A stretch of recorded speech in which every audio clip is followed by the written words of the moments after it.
Avery re-sprained it.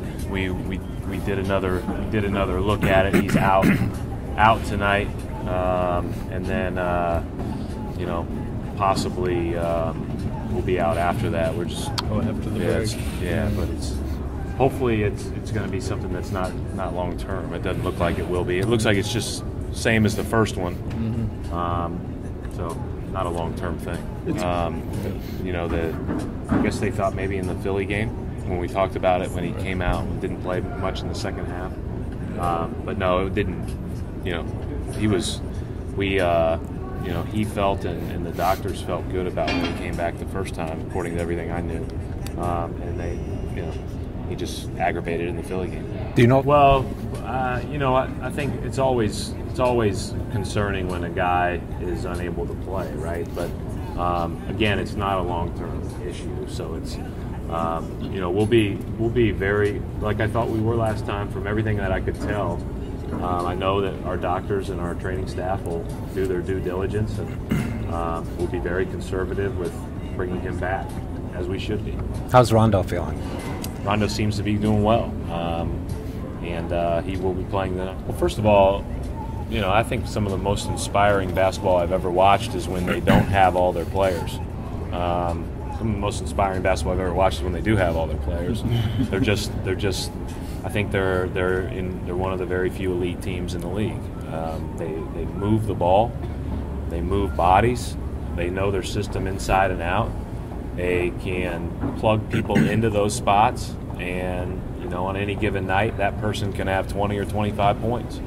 And you know, the other night in Charlotte, they're struggling early on, and Patty Mills comes off the bench and goes for 32. And you know, they're running actions for him at the end that. You know, other teams are running for all-stars, and that's the way they are. They have a tremendous system, and I have nothing but the most respect for them because they're basketball in the purest form on both ends of the court. I don't think plus minus is the end-all be-all, but you know, I feel really good when he's in the game. You know, we talked about it after the Dallas game. He always does his job. You know, there's no in between. You know he's going to do his job. He's very reliable in doing his job, and as a result, it makes everybody else around him better. And so, you know, defensively, I thought the other night when he turned it up on Neal in the third quarter, that's when we started to take control of the game. And it was hard for Neal to get open, and Chris did a great job on that end of the court. And then on the other end of the court, his ability to stretch the floor, not only with his shooting, but also with his motor to get there, is really important. And, you know, that's the, you know, he's going to continue to play a lot for us. Really important.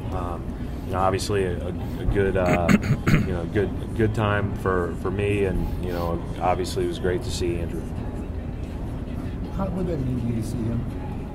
Well, it's, you know, it's anytime you have somebody that you really care about that's struggling with something, I think it's, you know, paramount to any of us that we would go and find a way to get out there and see that person.